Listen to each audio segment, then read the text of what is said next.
प्रदीप अपने मौसी को एक दिन देखता है तो मौसी अपनी उस वाली जगह में मूली डालकर वो वाले काम के मज़े ले रही थी। प्रदीप ने जब अपनी मौसी को देखा तो प्रदीप के दिल में भी वो करने की इच्छा जाग गई। प्रदीप ने करीबन 10 से 15 मिनट तक मौसी को वो काम करते हुए देखा। प्रदीप जब मौसी को काम करते हुए देख रहा था तो प्रदीप को बहुत ही मजा आ रहा था। प्रदीप मन के अंदर बहुत ही खुश हो रहा था। प्रदीप को लग रहा था मौसी ये क्या कर रही है और कितनी अच्छे से कर रही है। प्रदीप भी अब बहुत ही होशियार था और वो बड़ा भी अब हो चुका था। प्रदीप को अब समझ में आ रहा था कि मौसी किस काम के मजे ले रही है। प्रदीप को अब पता लग चुका था कि मौसी के साथ अच्छे से क्रिकेट नहीं खेल पाते, इसलिए मौसी मूली का सहारा ले रही है और वो काम के मजे ले रही है। हेलो एंड वेलकम बैक दोस्तों, आप सभी का फिर से स्वागत है आज की और एक रोमांटिक और इंटरेस्टिंग कहानी। तो आइए दोस्तों, बिना देर किए हुए कहानी को शुरू करते हैं। दोस्तों, कहानी शुरू करने से पहले आपसे मेरी एक ही रिक्वेस्ट है, प्लीज़ अगर वीडियो आपको अच्छा लगे तो इस वीडियो को एक लाइक और मेरे चैनल को सब्सक्राइब ज़रूर कर लीजिए। तो आइए दोस्तों, कहानी को शुरू करते हैं। दोस्तों, प्रदीप 10वीं कक्षा में पढ़ रहा होता है। प्रदीप अब 16-17 साल का हो चुका था। दोस्तों, प्रदीप वैसे तो बहुत ही नटखट अंदाज का था। प्रदीप को उस काम में बहुत ही इंटरेस्ट था। वो टीवी पर भी वो काम देखता था और मोबाइल में भी वो काम देखता था। दोस्तों, वो 10वीं में गया था तो प्रदीप के पिताजी ने उसे 15,000 का नया स्मार्टफोन खरीद कर दिलाया था। पर दोस्तों, पता नहीं प्रदीप उस काम में कैसे चले गया, उसे वो काम की आदत कैसे लग गई, वो वही जानता था। और दोस्तों, प्रदीप को उस काम की इतनी लत लग चुकी थी कि हर कोई उसे वो काम करने वाला ही दिखता था।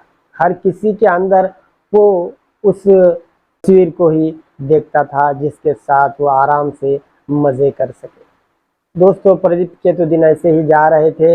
अब प्रदीप को छुट्टियां लग चुकी थी तो प्रदीप अपनी माँ से कहता है, माँ, मैं मौसी के घर जाना चाहता हूँ, कुछ दिन वहाँ रहना चाहता हूँ। मुझे छुट्टियां लग चुकी है तो इस बहाने मौसी के घर मैं होकर आता हूँ। तभी प्रदीप की माँ कहती है, बेटा मौसी के घर क्यों जा रहा है, जाना है तो अपने मामा के घर जा, वहाँ भी अच्छा वातावरण है, वहाँ भी अच्छा तुझे देखने को सब कुछ है। नहीं, पर प्रदीप जिद करता है कि माँ, मुझे मौसी के घर ही जाना है, क्योंकि मौसी के वहाँ बहुत ही अच्छे अच्छे पहाड़ जंगल है वहाँ पर देखने के लिए। मुझे वहाँ का वातावरण, वहाँ का नेचर बहुत ही पसंद है। दोस्तों, प्रदीप अपनी माँ की सामने बहुत ही जिद कर रहा होता है। तो प्रदीप की माँ थक हार कर प्रदीप को कहती है, ठीक है, तुम कल सवेरे के गाड़ी से निकल जाना। दोस्तों, प्रदीप तो मन ही मन बहुत ही खुश हो रहा था। पर प्रदीप के दिल में जो बात थी, प्रदीप ने वो बात अपने दिल के अंदर ही रख दी थी। प्रदीप इस कारण से मौसी के घर जाना चाहता था क्योंकि मौसी का कैरेक्टर उसे बहुत ही पसंद था, क्योंकि मौसी उसे बहुत ही अच्छे से लाड़ प्यार किया करती थी उसका। इसी वजह से प्रदीप अब मौसी के घर अब जाना चाहता था अपनी छुट्टियां बिताने के लिए। फिर दोस्तों, दूसरे दिन उसके बाद प्रदीप अपने मौसी के घर चला जाता है। जैसे ही मौसी प्रदीप को देखती है तो उसे अपने बाहों में भर लेती है और कहती है, प्रदीप अब तो तुम बहुत ही बड़े हो गए हो। पिछली बारी आए थे तो बहुत ही छोटे लग रहे थे, अब तुम्हारा कद कितना ऊंचा हो चुका है। दोस्तों, प्रदीप भी मौसी को देखकर मुस्कुराता है और मौसी से कहता है, मौसी, मौसा कहाँ है, मौसा आज घर पर दिख नहीं रहे हैं। तभी मौसी कहती है, तुम्हारे मौसा कहीं बाहर गए हुए हैं अपने काम से। तभी प्रदीप की मौसी प्रदीप को कहती है, तुम अभी नहा धोकर फ्रेश हो जाओ, अब तुम सफ़र करके थके होगे। दोस्तों, पर प्रदीप कुछ अलग ही काम से आया था। प्रदीप ने देखा था तो उसकी मौसी आज बेहद ही सुंदर दिख रही थी। दोस्तों, प्रदीप अपनी मौसी को देखकर बहुत ही मचल रहा था। प्रदीप को लग रहा था मौसी तो अब काफ़ी खास लग रही है।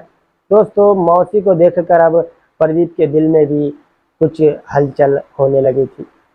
दोस्तों, प्रदीप अब मौसी को वो वाले ख्यालों में देख रहा था। वो ऐसे ख्याल देख रहा था जैसे वो मौसी के साथ बहुत ही अच्छे से क्रिकेट खेल का मजा ले रहा हो। दोस्तों उस दिन तो प्रदीप ज़्यादा कुछ मौसी से बात नहीं कर पाया, तो दोस्तों अब धीरे धीरे प्रदीप मौसी की तरफ बढ़ रहा था।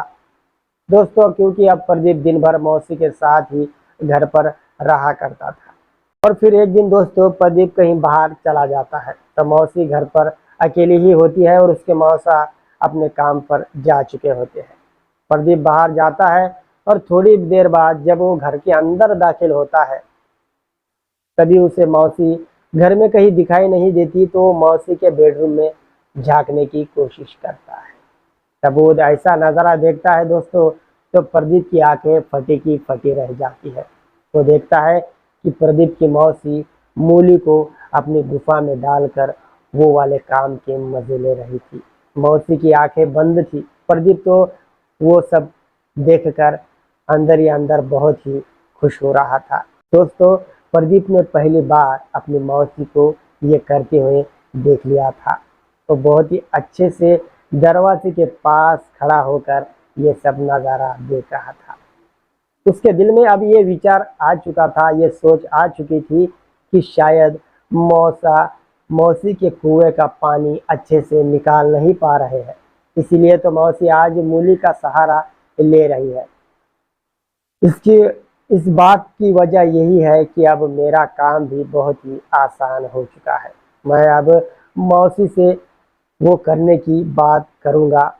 अब मुझ में थोड़ी सी हिम्मत आ जाएगी मौसी के साथ बात करने की, यही अपने मन के अंदर प्रदीप सोच रहा था। दोस्तों अब प्रदीप को मौका मिल चुका था कि अब उसने वो मौसी का काम देख लिया था।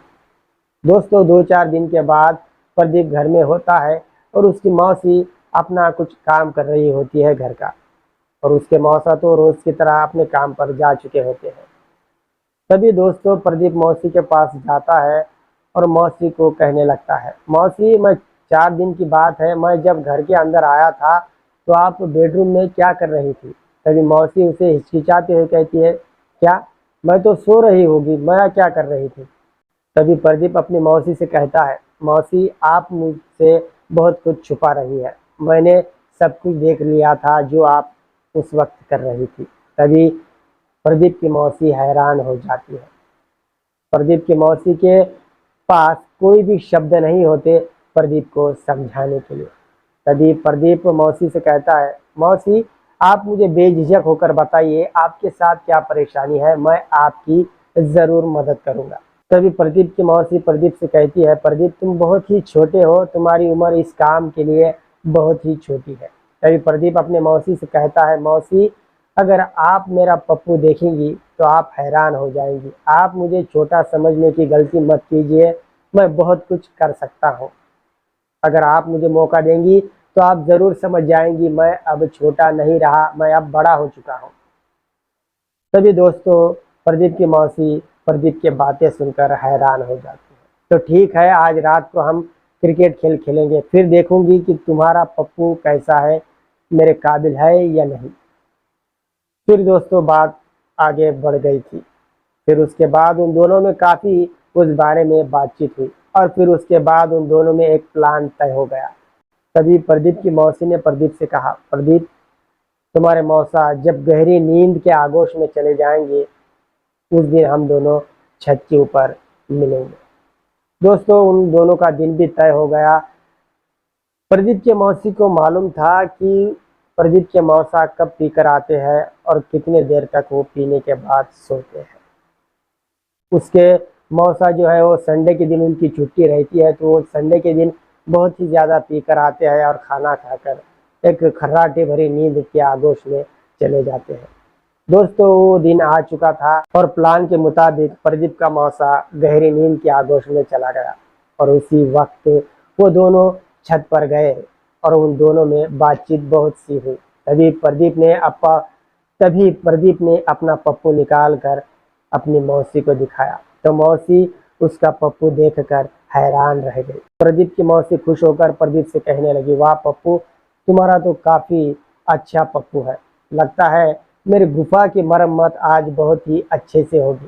फिर क्या था दोस्तों, उसके बाद प्रदीप अपना पप्पू निकालता है और अपनी मौसी के हाथ में देता है, और मौसी को सहलाने के लिए कहता है। फिर क्या था दोस्तों, प्रदीप की मौसी प्रदीप का पप्पू अपनी गुफा के अंदर डालती है और उसके बाद उन दोनों का ज़बरदस्त तरीके से क्रिकेट खेल शुरू हो जाता है। दोस्तों करीबन 2.5 से 2 घंटे तक प्रदीप अपने मौसी के साथ ले रहा होता है।